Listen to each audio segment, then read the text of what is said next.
ফের উত্তপ্ত ভাঙড়। আইএসএফ কর্মী ও মহিলা সমর্থকদের মারধরের অভিযোগ। আইএসএফ করায় মারধরের অভিযোগ তৃণমূলের বিরুদ্ধে।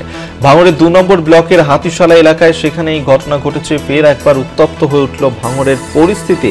যে অভিযোগ সেখানে করা হচ্ছে যে আইএসএফ কর্মী ও মহিলা সমর্থকদেরকে মারধর করা হয়েছে, এমনটাই অভিযোগ। আইএসএফ করাতেই তাদেরকে মারধর করা হয়েছে বলেই অভিযোগ উঠছে।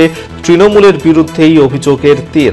ভাঙড়ের ২ নম্বর ব্লকের হাতিশালা এলাকায় সেখানে এই ঘটনা ঘটেছে, যেখানে আইএসএফ এর কর্মী সমর্থকদেরকে মারধর করা হয়েছে এবং অভিযোগ উঠছে তৃণমূলের দিকেই।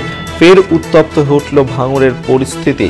আইএসএফ কর্মী ও মহিলা সমর্থকদেরকে মারধর করা হয়েছে বলেই অভিযোগ করা হয়েছে। সেই ছবি মুহূর্তে দেখাচ্ছি আপনাদেরকে, যে অভিযোগ তারা করছেন যে তারা আইএসএফ করেন, যার কারণেই তাদের উপর চড়াও হয়ে মারধর করা হয়।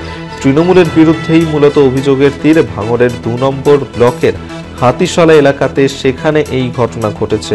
ফের একবার উত্তেজনা ছড়ালো ভাঙড়ে।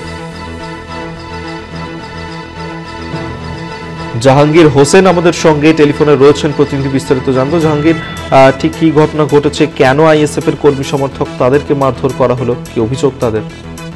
দেখো, তোমাকে জানিয়ে দিই, ভাঙড় ২ নম্বর ব্লকের হাতিশালা এলাকার ঘটনা। সেখানে যখন এক আইএসএফ কর্মী, তিনি যখন হাতিশালার দিকে যাচ্ছিলেন, বাড়ি থেকে বাইরে হাতিশালা দিকে যাচ্ছিলেন, সেই সময় তাকে ধরে মারধর করা হয় বলে অভিযোগ। সরাসরি তিনি তৃণমূলের দিকে আঙুল, তৃণমূলের পঞ্চায়েত সদস্যর অনুগামীরা তাদেরকে মারধর করা হয় বলে অভিযোগ করছে। এবং তাকে সেই বাইকটাও আটকে রাখা হয় এবং সেই বাইক ফেরত আনতে গেলে তার পরিবারের লোকজন, অর্থাৎ তার স্ত্রী থেকে মা থেকে শুরু অন্যান্য, তারা যখন বাইকটা আনতে যায় তাদেরকেও কিন্তু মারধর করা হয় বলে অভিযোগ করা হচ্ছে। এই ঘটনার পর তিনি আহতরা উদ্ধার করে নিয়ে কিন্তু জিরানগাছা প্রাথমিক স্বাস্থ্য কেন্দ্রে নিয়ে গেলে চিকিৎসা চালানো হয়।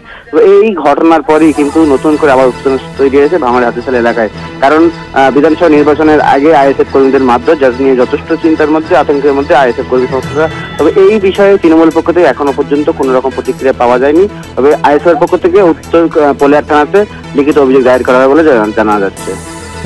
ধন্যবাদ তোমাকে। জাহাঙ্গীর হোসেন আমাদের সঙ্গে টেলিফোনে ছিলেন প্রতিনিধি।